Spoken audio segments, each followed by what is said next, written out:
बिस्मिल्लाहिर्रहमानिर्रहीम। कि नाज़रीन के आपको ये आर्केड गेम नज़र आ रही है, इसकी प्लेयर 1 की जॉयस्टिक है और प्लेयर 2 की जॉयस्टिक है। और आप इसमें देखें कि जो प्लेयर 1 की जॉयस्टिक है, इसको जब इसकी फ्लेक्सिबिलिटी देखें बिल्कुल भी नहीं है। इसकी डायरेक्शंस बहुत मतलब कि पुअर हो सकती है खेलने में। जबकि ये जो दूसरा प्लेयर 2 वाली है, इसमें देखें कि इसमें काफ़ी लचक है। तो ये लचक को कैसे ठीक किया जाता है, मैं इस वीडियो में आपको बताता हूँ। तो आपने बस दो चीज़ें जो सी हैं वो ख़रीदनी है मार्केट से।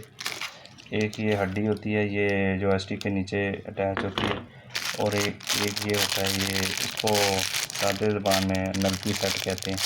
तो इसको आपने दोनों को फिट करना है। इसको उठा लेना, खोल लेना आपने, और यहाँ पे आप देखें कि ये जो वाली जगह है ना, ये वाली जगह, यहाँ पे आपने इस हड्डी को रिप्लेस कर देना खोल के आसानी से पेचकस के साथ। और उसके साथ ये हैंडल का ये लॉक यहाँ से निकाल लेना है, और ये नलकी सेट बिल्कुल इसका स्प्रिंग चेंज करना है, और ये प्लास्टिक का छोटा सा पीस है, ये इसमें रिप्लेस करेंगे। तो आपकी इंशाल्लाह ताला ये जो है ना हैंडल, ये इस तरह से फ्लेक्सिबिलिटी इसमें आ जाएगी। ठीक है नाजरीन, फिटिंग बहुत आसान है, आप करेंगे इंशाल्लाह आपको समझ आ जाएगी। फिर भी समझ ना आए तो प्लीज़ मुझे व्हाट्सअप कीजिए। Thank you for watching. अल्लाह हाफ़िज़।